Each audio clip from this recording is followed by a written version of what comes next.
ఉషోదయం ప్రేమించు కాపరి ఉషా కిరణాలు ఉదయకాలపు వాక్య ధ్యానంనకు మిమ్మల్ని ఆహ్వానిస్తున్నాం. ప్రార్థన. మమ్మల్ని మిక్కిలిగా ప్రేమిస్తున్న పరలోకపు తండ్రి, ఈ ప్రాతకాల సమయానికి వందనాలు చెల్లించుకుంటున్నాం. మమ్మల్ని ఎంతవరకు ప్రేమించి దేవా మరి ఒక దినమును అనుగ్రహించిన నీ కృప కొరకు వందనాలు.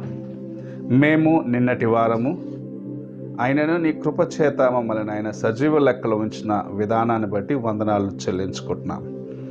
ఈ ఉదయకాల సమయమున నీ వాక్యము చేత మాతో మాట్లాడము.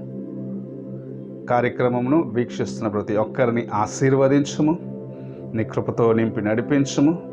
దేవా నీ వాక్యము చేత మమ్మల్ని బలపరచమని యేసు పరిశుద్ధ నామమున అడిగి వేడుకుంటున్నాను పరమ తండ్రి, ఆమేన్.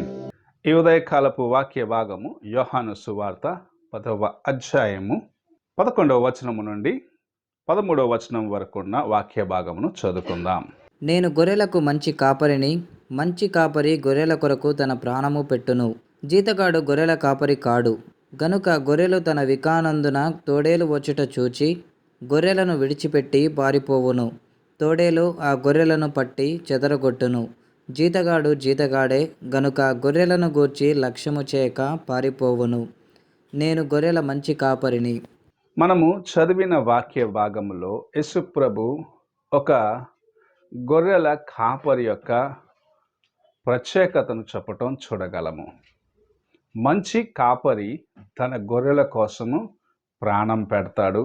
అదే ఒక వ్యక్తిని ఆ పని చేసేదాని కోసము నియమించి అతను జీతగాడుగా ఉన్నట్లయితే గొర్రెలకు ఒక కష్టం వస్తుంది, ఒక సమస్య వస్తుందంటే ఆ స్థలం నుండి తన ప్రాణమును తప్పించుకునే దానికోసం తాను అక్కడ నుండి పారిపోతాడు. అనగా కొన్నిసార్లు అరణ్యములో గొర్రెలు మేపుతుంటే ఏదైనా అడవి మృగము వచ్చినట్లయితే కొన్నిసార్లు తోడేళ్ళుగా ఉంటాయి, కొన్నిసార్లు ఎలుగుబంట్లుగా ఉంటాయి. ఇంకా ఏదైనా వచ్చినట్లయితే తన ప్రాణమును కాపాడుకోవాలి, తాను బాగుంటే చాలనుకొని తన గొర్రెలను విడిచిపెట్టి పారిపోతాడు. అతడు జీతగాడు. అయితే యజమానుడు ఎవరైతే ఆ గొర్రెలకు యజమానుడుగా ఉంటున్నాడో, ఎవరైతే ఆ గొర్రెలను ప్రేమిస్తున్నాడో, తాను తన గొర్రెలను కాపాడేదానికి ఎటువంటి మృగమైన ఎటువంటి జంతువు అయినను దానికి ఎదురు నిలబడతాడు. తాను తన గొర్రెల యొక్క ప్రాణము కోసం తన ప్రాణమును ముందు పెడతాడు అన్న కార్యమును పోల్చి మన కోసము ఆయన చేసిన కార్యమును జ్ఞాపకం చేస్తున్నాడు. నీవు దేవుని యొక్క కుమారుడుగా, దేవుని యొక్క మందలో ఉన్న గొర్రెగా ఉన్నప్పుడు నిన్ను అపవాది అయిన వాడు తీసుకొని వెళ్ళి చీకటితో నింపబడిన ఆ అంధకారపు స్థలములోకి తీసుకొని వెళ్ళేదానికి, నరకమునకు తీసుకొని వెళ్ళేదానికి, నీ జీవితాన్ని పాడు చేసేదాని కొరకు, నిన్ను దేవుని సన్నిధి నుండి, దేవుని యొక్క ప్రసన్నత నుంచి బయటకు తీసుకొని వెళ్ళి నీ జీవితాన్ని పాడు చేయాలనుకొని ప్రయత్నించినప్పుడు ప్రభు నీ కోసము ఆ స్థలములో నిలబడి తన ప్రాణమును అడ్డుగా పెట్టి నిన్ను కాపాడుతాడు అన్న కార్యమును జ్ఞాపకం చేస్తున్నాడు. ఇది ప్రభు మన కోసము సిలువలో చేసిన ఆ గొప్ప త్యాగమును చూపిస్తూ ఉన్నది.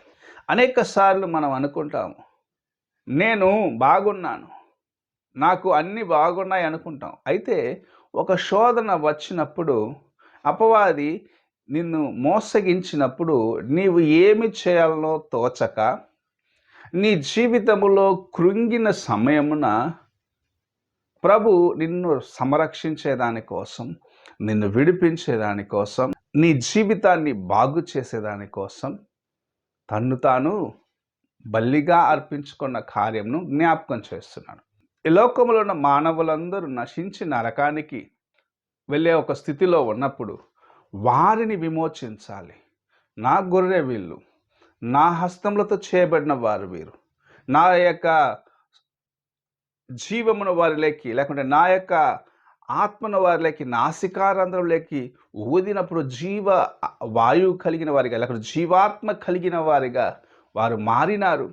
నేను ప్రేమిస్తున్న నా యొక్క ప్రియమైన వారిని నేను ఎలాగో అపవాది చేతికి అప్పగించగలను అనుకొని ప్రభు నన్ను విమోచించేదానికి సిలువ మ్రాను పైన తన యొక్క ప్రాణమును అర్పించి యాగము చేసినాడు. ఆయనే మనకు విడుదల ఇచ్చేదాని కోసము తన్ను తాను అప్పగించుకున్నాడు. మంచి కాపరిగా మన కోసము సిలువ పైన యాగమును చేసినాడు. ఆ ప్రభువుని నీవు నీ హృదయంలో అంగీకరించినావా అన్న ప్రశ్నను ఈ ఉదయకాలమున నీ ముందు ఉంచబడుచున్నది. నీవు దేవుని విడిచిపెట్టి లోకములో నాశనం వైపు వెళ్తుంటే నేను తిరిగి రక్షించేదాని కోసం నీవు నా గొర్రెవు, నీవు నా యొక్క సొత్తు అని తన్ను తాను అప్పగించుకొని తన్ను తాను ముందుకు వచ్చి నేను నిన్ను విమోచించేదానికి ఈ కార్యమును చేస్తున్నానని ప్రభు చెప్పటం చూడగలం. ఈ ఉదయ కాలమున దేవుని ప్రేమను, ఆయన నీ కోసము చేసిన కార్యమును ప్రభు నీ ముందు ఉంచుతూ ఉన్నాడు. ఆయన మంచి కాపరి వంటి వాడిగా నీ ముందుకు వచ్చి నీవు నరకానికి వెళ్ళకుండగా, నీవు మరణానికి వెళ్ళకుండగా, అనగా శాశ్వతమైన మరణంలోకి వెళ్ళిపోకుండగా, అగ్ని ఆరని పురుగు చావని ఆ భయంకరమైన స్థలమునకు నీవు వెళ్ళకుండగా, ఆ యాతన నుండి నిన్ను తప్పించేదాని కోసము ఆయనే తన్ను తాను నీ కోసము అప్పగించుకున్నాడు. నీవు చేసిన ప్రతి పాపమును బట్టి, అనగా ఎలాంటిదైనా అవ్వచ్చు, నేను పెద్ద పాపము ఏమి చేయలేదని నువ్వు అనుకొనవచ్చు, కానీ నీవు మాట్లాడిన చిన్న అబద్ధమైనను సరే, నీవు కాదు అని పలికిన ఏ కార్యమైనను సరే, నీవు ఇతరులను గాయపరిచిన కార్యము ఎటువంటిదైనను సరే, దేవునికి ముందుగా అది దోషారోపణ చేసే కార్యముగా ఉండవచ్చు.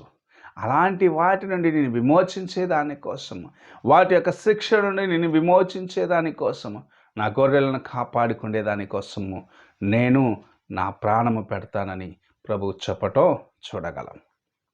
ఈ ఉదయ కాలమున దేవుని యొక్క కృపను అనుభవిస్తున్న ప్రియ సహోదరుడా, సహోదరి, ఆయన నిన్ను ప్రేమించి నీ కోసము సమస్తమును చేసినాడు అనేది ఎన్నడూ మర్చిపోరు. నీకు మంచి కాపరిగా ఉన్నాడు, నిన్ను విమోచించేదానికి ప్రాణమునిచ్చినాడు. తన గొర్రెలను కాపాడుకునేదానికి ఎలాగైతే ఒక గొర్రెల కాపరి ప్రాణమును పెట్టేదానికి వెనుకాడడో, అలాగ తన ప్రాణమునిచ్చి నన్ను విడిపించినాడు. నీవు ఆ ప్రేమను గుర్తించి ఆయనను వెంబడిస్తావా? ఆ ప్రేమను గుర్తించి నీ జీవితాన్ని బాగు చేసుకుని దేవుని కొరకు జీవిస్తావా? ఒక్కసారి నీవు పరీక్షించుకో. ప్రార్థన చేసుకుందాం. మహోన్నతుడైన గొప్ప దేవ, ఈ ఉదయకాల సమయమున మీరు మాకు అనుగ్రహించిన నీ వాక్యమును బట్టి స్తోత్రములు చెల్లించుకుంటూ, మేము నీ వారము, నీ యొక్క నాయన కృపచేత నడిపించబడవలసిన వారేగా ఉన్నాం.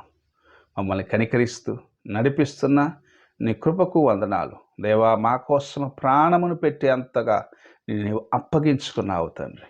నీ యొక్క కార్యములు, నీ త్యాగమును మేము జ్ఞాపకం చేసుకుని నీ ఎదుట నాయన నమ్మకస్తులుగా ఉండేదానికి సహాయము చేయమని యేసు పరిశుద్ధ నామమున అడిగి వేడుకుంటున్నాను పరమ తండ్రి, ఆమేన్. తండ్రి అయిన దేవుని ప్రేమ, కుమారుడైన క్రీస్తు కృప, ఆదరణకర్త అయిన పరిశుద్ధాత్మ యొక్క సహవాసము ఇప్పుడును ఎల్లప్పుడూ తోడై ఉండి నడిపించునుగాక. ఆమేన్.